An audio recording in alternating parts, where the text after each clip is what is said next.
नमस्कार मित्रांनो, आजच्या लेक्चरमध्ये आपण ग्राफाइन फॉलिकलचं स्ट्रक्चर स्टडी करणार आहोत. मागच्या लेक्चरमध्ये आपण ओव्हरीची हिस्टॉलॉजी आणि ओव्हरीचं स्ट्रक्चर स्टडी केलं होतं.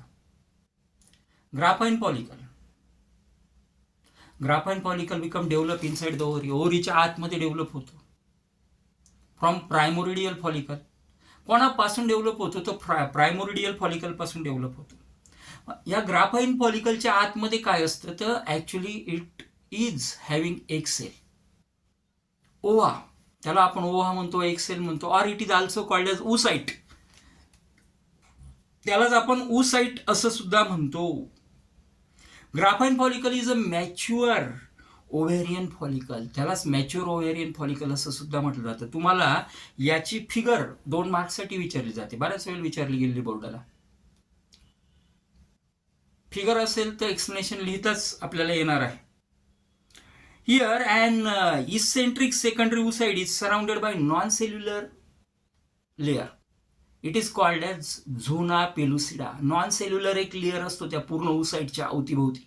ग्राफाइन फॉलिकलची जी आउटर बॉर्डर आहे ही नॉन सेल्युलर लेअरची बनलेली आहे की ज्याला आपण झोना पेलुसिडा म्हणतो. And it is secreted by vitelline membrane of the oocyte. oocyteच्या व्हाईट लाईन मेम्ब्रेनने ही सिक्रेट केलेली असते.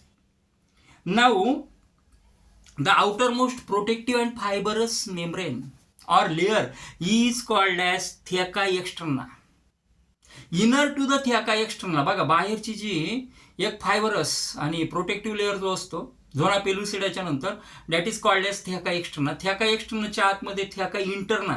थिएका interna is associated with the production of hormone oestrogen. Oestrogen hormone produce करण्याचं काम कोणाचं असतं? थिएका इंटर्नाचं असतं. झोना पेलुसिडा, थिएका एक्स्टर्ना, देन आतमध्ये theca interna. Then membrane granulosa is present inside the theca interna. Theca इंटर्नाच्या आतमध्ये त्या ठिकाणी आपल्याला ग्रॅन्युलोसा हा एक मोठा सर्क्युलर पार्ट बघायला मिळतो की ज्याला आपण मेम्ब्रेना ग्रॅन्युलोसा असं म्हणतो.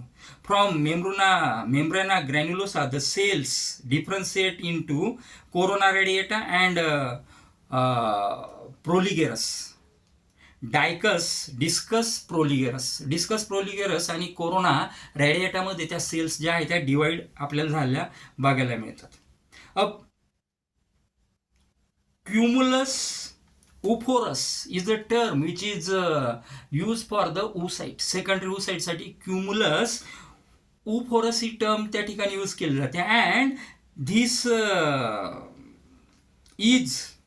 oocyte is surrounded by granulosa cells. हा जो सेकंडरी oocyte आहे हा ग्रॅन्युलोसा सेल्सने सराउंड झालेला असतो. आणि याच्या अवतीभोवती एक फ्लुइड फील्ड कॅव्हिटी असते, दॅट इज कॉल्ड एज अँट्रम. या फ्लुइड फील्ड कॅव्हिटीला अँट्रम असं म्हटलं जातं. बघा, सगळ्यात ग्राफाइन फॉलिकलच्या अवतीभोवती जो नॉन सेल्युलर मेम्ब्रेन असतो that is called as zona pellucida. Zona पेलुसिडाच्या आतमध्ये थिएका एक्स्टर्ना, त्याच्या आतमध्ये थिएका इंटर्ना की जो हार्मोन एस्ट्रोजनचं प्रोडक्शन करतो. त्यानंतर आतमध्ये जो मोठा सर्क्युलर पार्ट असतो दॅट इज कॉल्ड ॲज थिएका ग्रॅन्युलोसा. यामध्ये काही विशिष्ट प्रकारच्या ग्रॅन्युलोसा सेल्स असतात. त्याच्याही आतमध्ये ग्रॅन्युलोसा सेल्सनी मिळून एक छोटं सर्कल तयार केलेलं असतं की ज्यामध्ये oocyte असतो. And this fluid filled cavity is known as antrum. या फ्लुइड फील्ड कॅव्हिटीला म्हटलं जातं antrum. In this way this is structure of Graafian follicle. सोपं स्ट्रक्चर आहे, 4 ते 5 पार्ट आहे. या पद्धतीनं ग्राफाइन फॉलिकलचं स्ट्रक्चर हे आपल्याला बघायला मिळतं. येणाऱ्या लेक्चरमध्ये आपण ओव्हिडक्ट, त्याला आपण फॅलोपियन ट्यूब पण म्हणतो, देन युटेरस, व्हॅजिना, एक्स्टर्नल जेनिटॅलिया, हा पार्ट आपण स्टडी करणार आहोत. थँक्स.